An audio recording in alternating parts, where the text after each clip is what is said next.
Hello, guys, and welcome back to the fourth and final episode of my Styles of Experience series, describing the different styles of learning and decision making that each of the 16 Myers-Briggs personality types prefers, and further narrowing them down based on their attitudes.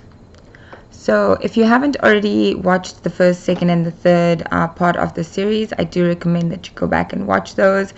But in case you did not and you're new here, the easy way for me to explain this would be that so each of the 16 personality archetypes use four cognitive functions or mental processes consciously, and the other four that they use as well, but they are unconscious of using them. So they exist in what is called the shadow, which consists of these parts of ourselves and others that we dislike or tend to disregard. So those are the unconscious functions, but there are four that we use consciously, and they are in different parts of our cognitive function stack. So the important thing, though, to understand, no matter what personality type you are, is that every single type uses all 8 of the cognitive functions.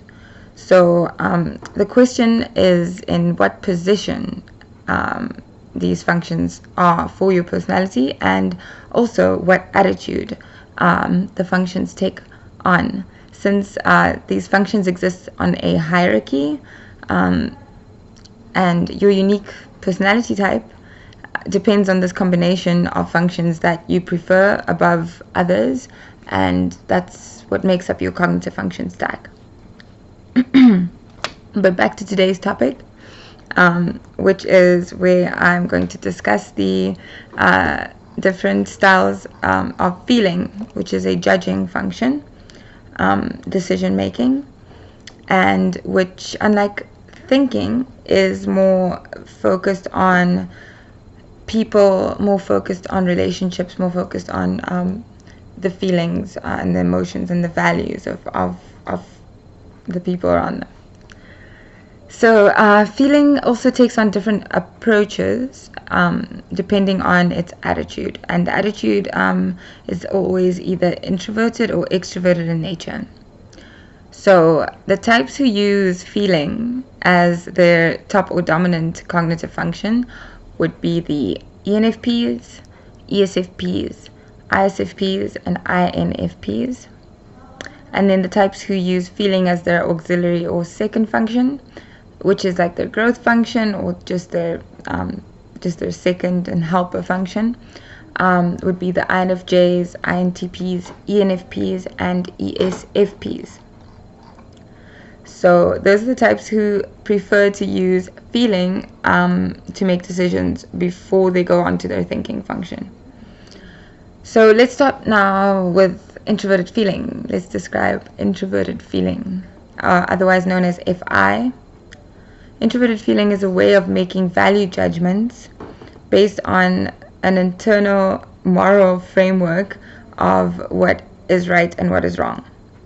So the dominant FI or introverted feeling users are ENFPs and ESFPs. So those are the two types that have specifically introverted feeling as their dominant or first function. So what are the characteristics of introverted feeling? It's often nicknamed authenticity. There's this loyalty to one's own values and beliefs, this unwavering loyalty to one's own values and beliefs. Introverted feeling has an ability to sympathize with people, and not because they really are feeling or experiencing the emotions of others, but more because they have such a deep understanding of human emotion and of their own emotions and the whole spectrum of emotions. So they're able to understand and sympathize with others based on how they would feel in that kind of situation. So introverted feeling users tend to not easily be swayed by or pressured by their peers. So they can be like very individualistic and uninterested in like the latest trends. They have like their thing, and that's their thing for life. So yeah, introverted users tend to really know themselves and their own emotions, and yeah, they're very true to their own values. Versus now extroverted feeling, which is FE, also known as FE. And so extroverted feeling, unlike introverted feeling, focuses on maintaining a harmonious relationship with those around them. FE is very adaptable and tends to feel into the emotional environment around them. And many FE users report actually feeling others' emotions even from a distance, or especially like the closer the person is, then they tend to feel those feelings of the person even if they don't really connect with them in any way. So the types who use FE as their dominant function are the ENFJs and the ESFJs. So for them, it's their top of their stack. And the types who use it as their second or auxiliary function are the INFJs and the ISFJs. So what are the characteristics of extroverted feeling? So extroverted feeling has this ability to harmonize with others. Sort of like they just sort of ignore their own emotions sometimes and are able to feel in and just blend in with others. It's got this sort of chameleon thing going there. So yeah, they have an adaptability to new trends as well.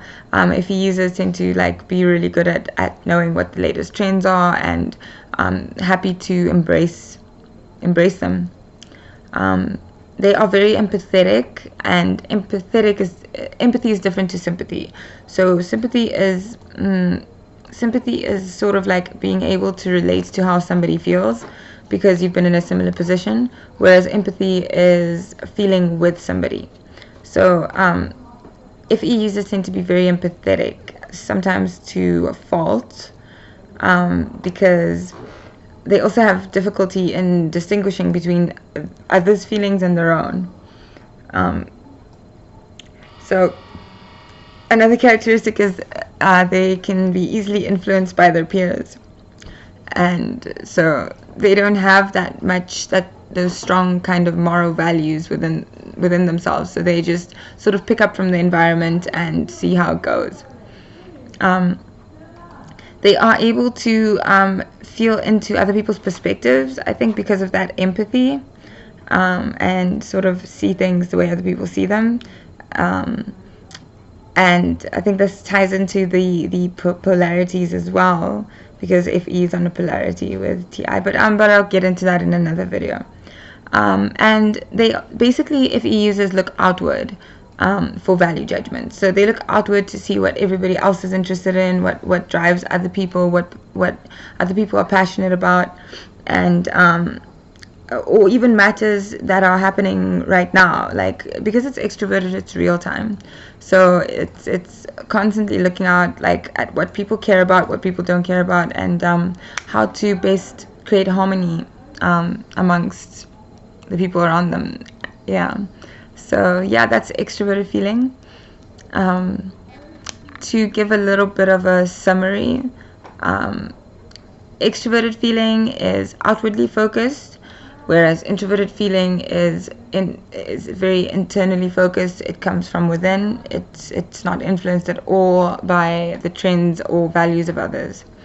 Extroverted feeling is very much in real time, looking out. So it's quick to act based on like an emotion that they feel. So they'll just go help somebody because they feel into the feelings of somebody.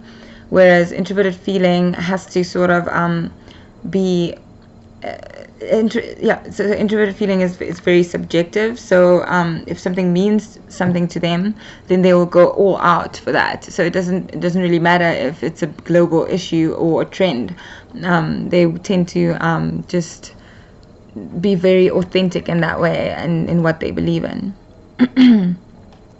Also, extroverted feeling is because as I said, it's in real time. Introverted feeling, it takes time to develop.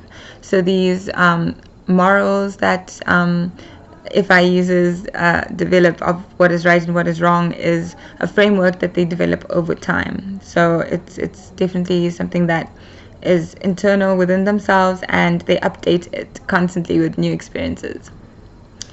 So yeah, I hope that sort of describes the different styles of feeling, and I hope it allows for us to appreciate people's different perspectives and views and ways of experiencing their emotions, and helping others and dealing with other people, because that's what feeling is all about, right? So don't forget that everybody feels. It's just depending on where it is in your stack. It will depend on how much of a strength this is for you, or how much of an aspiration it is. And depending on the attitude, you can sort of see which side of yourself you can work on when you know your personality type and your cognitive function stack. So I highly recommend you checking that out.